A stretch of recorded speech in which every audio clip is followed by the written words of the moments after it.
Bismillahirrahmanirrahim.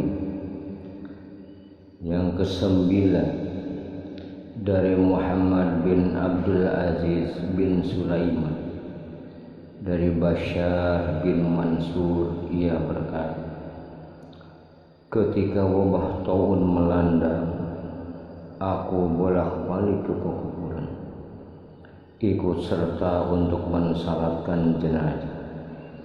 Dan ketika menjelang sore, aku berdiri di pintu pekuburan sambil berdoa, semoga Allah menghilangkan kecemasan kalian, mengasihi kalian, mengampuni kesalahan kalian, dan menerima kebaikan kalian. Hanya ucapan itu saja dan tidak lebih. Bashar bin Mansur berkata, suatu saat pada sore hari aku langsung beranjak ke rumah tanpa mengunjungi kuburan dan berdoa sebagaimana yang aku panjatkan.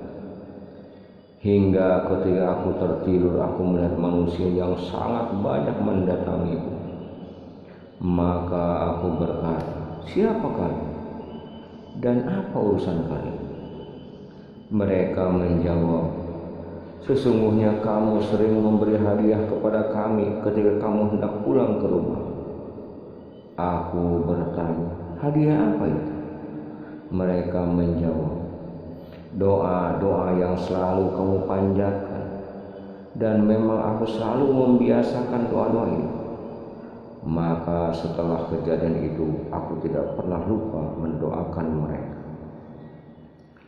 Ke-10 diriwayatkan dari Muhammad, dari Ahmad bin Sahal, dari Rashidin bin Sa'ad, dari seorang laki-laki dari Yazid bin Abu Habib, bahwa Sulaim bin Umair melewati pekuburan sementara ia menahan kencing. Maka teman-temannya memberi saran padanya agar kencing saja di salah satu lubang di antara kuburan-kuburan itu. Mendengar itu ia menangis sambil berkata, Maha suci Allah subhanahu wa ta'ala, sungguh saya malu kepada orang-orang yang sudah mati, sebagaimana saya malu kepada orang-orang yang masih hidup. Kalau saja mayat-mayat ini tidak merasakannya, tentu saya tidak malu. Bukan sekedar itu saja, bahkan orang yang sudah mati mengetahui perbuatan-perbuatan orang-orang yang hidup, dari saudara-saudara dan teman-teman. Abdullah bin Mubarak meriwayatkan dari Saur bin Yazid, dari Ibrahim, dari Abu Ayyub, ia berkata, amalan perbuatan orang-orang hidup ditampakkan kepada orang-orang yang sudah mati. Jika mereka melihat bahwa amal perbuatan orang-orang hidup baik, maka mereka bergembira. Tetapi ketika melihat amal perbuatan orang-orang yang hidup itu buruk, maka mereka berdoa, ya Allah, ingatkanlah dia. Ibnu Abi Dunya menyebutkan sebuah riwayat dari Ahmad bin Abu Al-Hawali dari Al-Akha, ia berkata, Abbad bin Abbad menemui Ibrahim bin Soleh yang saat itu sedang berada di Palestina. Abbad bertanya kepadanya, nasihatilah aku. Ibrahim menjawab, demi Allah, dengan apa aku menasihati? Abbad melanjutkan, saya mendengar bahwa amal perbuatan orang-orang yang masih hidup diperlihatkan kepada kerabat-kerabat mereka yang telah mati. Maka perhatikanlah amal perbuatanmu yang telah diperlihatkan kepada Rasulullah SAW. Mendengar itu, Ibrahim menangis sampai membasahi jenggotnya. Ibnu Abi Dunya meriwayatkan dari Khalid bin Amru al-Umawi dari Sadaqah bin Sulaiman al-Ja'far, ia berkata, saya memiliki istri yang berperangai buruk. Ketika ayahku meninggal, ia menyesali semua yang telah diperbuat dan berusaha untuk kembali berbuat kebaikan.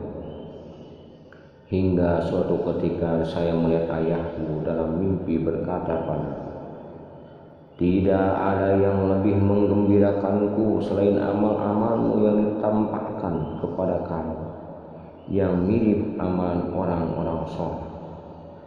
Apalagi setelah perempuan ini merasa sangat malu dengan apa yang telah ia perbuat, begitu juga orang-orang yang telah mati di sekitarku tidak merasa bersedih ketika melihat amal-amalan.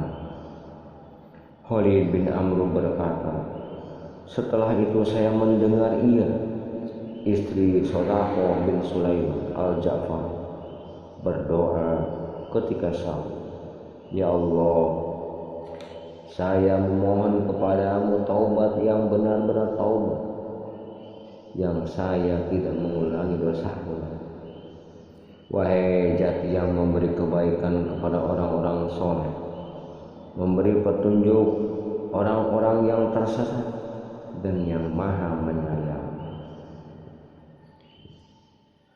Banyak sekali asar dari para sahabat radhiyallahu anhum yang menjelaskan bahwa orang yang sudah meninggal mengetahui orang hidup yang sedang berziarah kepada mereka, dan mereka pun senang. Sebagian kaum Ansor dari kerabat Abdullah bin Rawahah berdoa dengan doa berikut, ya Allah, kami berlindung kepadamu dari amal perbuatan yang membuat malu Abdullah bin Rawahah. Mereka mengucapkan doa ini setelah Abdullah bin Rawahah mati syahid. Oleh karena itu, seorang muslim yang memberi salam kepada mereka disebut jair atau penziarah atau orang yang berkunjung. Kalau saja mayit tidak mengetahui kunjungan mereka, mana mungkin orang-orang yang mengunjunginya disebut sebagai penziarah. Karena orang yang diziarahi jika tidak mengetahui siapa yang menziarahinya, maka tidak benar jika dikatakan kepadanya, dia telah diziarahi. Hal inilah yang paling masuk akal dan bisa dipahami dari kata ziarah menurut umumnya manusia.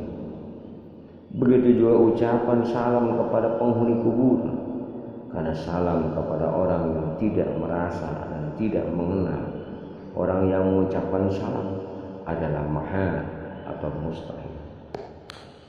Padahal Nabi Sallallahu Alaihi Wasallam telah mengajarkan kepada umatnya agar mengucapkan salam ketika memasuki kuburan dengan salam berikut.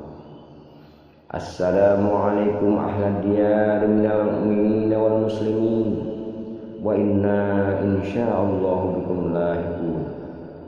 Yarhamullahul mustaqdimina minna wa minkum wal mustahidina nas'alullah lana wa lakumul afiyah.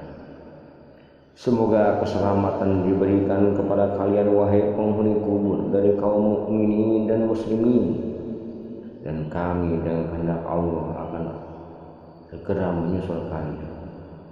Semoga Allah merahmati orang-orang yang pertama dan terakhir dari kita semua. Kami juga memohon agar Allah memberikan kekuatan, keselamatan kepada kami dan kalian. Ucapan salam, sapaan atau panggilan seperti ini hanya diperuntukkan kepada mereka yang bisa mendengar, memahami, bahkan bisa menjawab. Meskipun orang yang mengucapkan salam tidak bisa mendengar balasan salamnya, maka ketika seorang mendoakan kerabatnya yang telah meninggal, para penghuni kubur yang lain menyaksikannya, mengetahui doa yang dipanjatkannya, dan iri atau ghibah dengan apa yang telah ia lakukan. Yazid bin Harun meriwayatkan dari Sulaiman At-Taimi dari Abu Usman Al-Hindi bahwa Ibnu Sa'si suatu ketika keluar mengiringi jenazah dengan mengenakan pakaian yang tipis hingga sampai tiba di pekuburan. Ia berkata, setibanya di pekuburan aku sholat 2 rakaat, kemudian bersandar sampai tertidur di kuburan itu. Maka demi Allah seketika itu aku terbangun ketika mendengar suara dari dalam kubur yang mengatakan, saya berpesan kepada kalian jangan kalian menyiksaku, karena kalian kaum yang sedang beramal dan tidak mengetahui hakikat alamku. Sementara kami adalah kaum yang mengetahui hakikat alamku, tetapi tidak bisa beramal. Dan saya lebih suka 2 rakaat sholatmu daripada ini dan itu. Penghuni kubur ini mengetahui orang yang bersandar di kuburannya dan sholat 2 rakaat yang ia lakukan. Ibnu Abi Dunya meriwayatkan dari Sabit bin Sulaim dari Abu Kilab bahwa ia berkata, aku kembali dari Syam ke Basra menjelang malam. Aku sampai di sana dan beristirahat di sebuah rumah. Kemudian aku bersuci dan sholat 2 rakaat di malam tersebut. Usai sholat, aku merebahkan badanku dan menyandarkan kepalaku di kuburan sampai aku tertidur.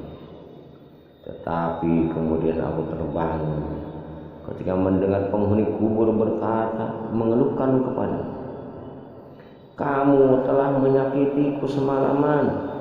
Ia berkata, sesungguhnya kalian sedang beramal, tetapi kalian tidak tahu apa yang terjadi di kuburan nanti. Sedangkan kami sekarang mengetahui apa yang terjadi di kubur, tetapi kami tidak mampu lagi beramal. Ia berkata, sungguh 2 rakaat yang kamu kerjakan semalam itu lebih baik daripada dunia dan seisinya.